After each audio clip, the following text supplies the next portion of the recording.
6 golden rules in finance for a fresh entrepreneur who is setting out to start their own practice. So many a times an architect is well trained, has developed good amount of knowledge and exposure, but when it comes to starting out their own practice, this has to be looked at from a totally different lens as well, which is a finance lens. So the first step is submit a fee proposal, state all things clearly, which means what is the fees that you are quoting for the work which is given to you, and what are the terms, what are the conditions which you can agree for, and what are the mutual agreements, what are the expectations you have from client, what is the participation you expect, what all circumstances can you handle, and what all special cases will involve extra fees or extra time or whatever it could be. So state things clearly, justify everything, make sure the client is clear with your fee proposal and your fees structure. That is the first point. The second thing is, whatever happens, collect an advance and start.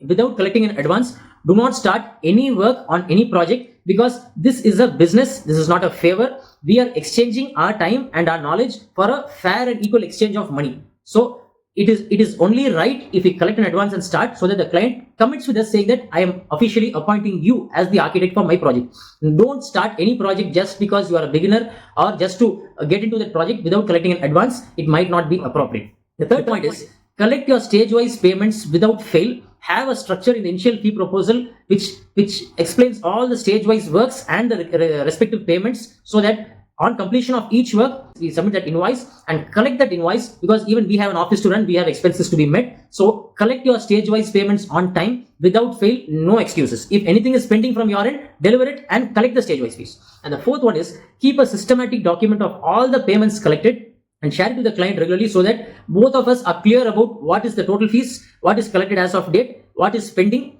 so that later on there is no verbal communication involved. It should be a simple documented communication, so that the numbers are very clearly documented. So that is the fourth point. Keep a systematic document to keep track of all the payments. And the fifth point is, make sure you receive the last payment without fail.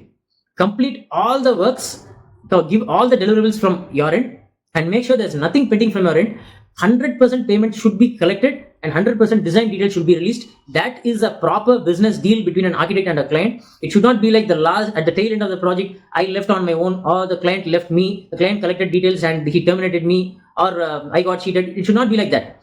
Submit a fee proposal, collect 100% payments, deliver 100% details, and close your work and officially issue a document. And the last point is, analyze the time spent for the project versus the cash flow generated in the project. So in this way, you will be able to understand what is the typology of project, how much time it takes, how much effort it takes, what are the resources we have to invest, and what is the equivalent return in cash flow in these total months, and does it work for us, or how should we plan the entire work accordingly. And this is the most important step, because time is money for architects and our raw material is time and knowledge. So it has to be tracked, it has to be documented, and timely study has to be made, so that we understand whether we are justifying the time we give for the fees we collect. So these are the 6 points which a young architect should keep in mind. So let me repeat the 6 points. The first point is, submit a fee proposal and state all things clearly. That is the first one. Second thing is, collect an advance and start.